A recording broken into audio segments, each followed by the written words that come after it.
நீங்கள் 100 ஆண்டு அல்ல 120 ஆண்டையும் கடந்து வாழ முடியும்.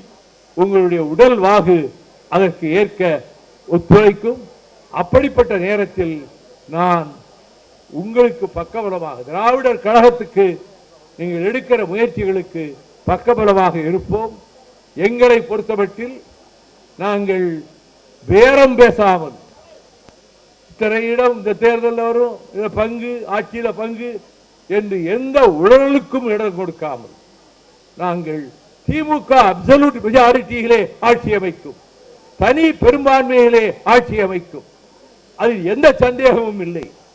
அப்படி அமைகின்ற ஆட்சிக்கு அங்குசமாக, அதற்கு பக்கத்திலே இருக்கக்கூடிய கவசமாக மறுமலர்ச்சி திராவிட முன்னேற்ற கழகம் இயங்கும் என்பதையும், இப்படி ஒரு சந்தர்ப்பம் எனக்கு வாய்க்காத காரணத்தால் இதற்கு பிறகு எனக்கு எந்த பொதுக்கூட்டமும் 2ஆம் தேதி வரை கிடையாது.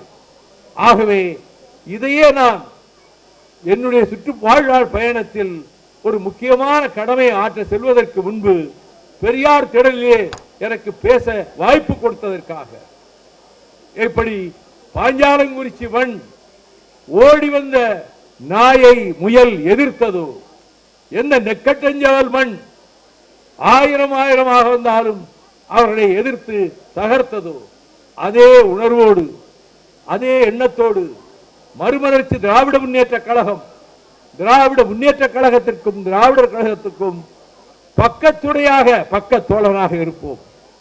அதை நீங்கள் ஒவ்வொரு கட்டத்திலும் சொல்லி வந்திருக்கிறீர்கள். என் வீட்டிற்கு வந்து அண்ணன் வீரமணி அவர்களே, உங்களுடைய ஆதரவு எங்களுக்கு இப்பொழுது ரொம்ப தேவை. சின்னஞ்சிறு குழப்பங்களை சிலர் ஏற்படுத்திக் கொண்டிருக்கிற நேரத்தில் நான் உங்களை தலைவராக ஏற்று என்னை திராவிட இயக்கத்தின் போர்வாள் என்று பிரசவாக்கும் கூட்டத்திலே என்னிடத்திலே விருதையும் கொடுத்தீர்கள். அந்த வீரவாளும் என்னிடம் இருக்கிறது.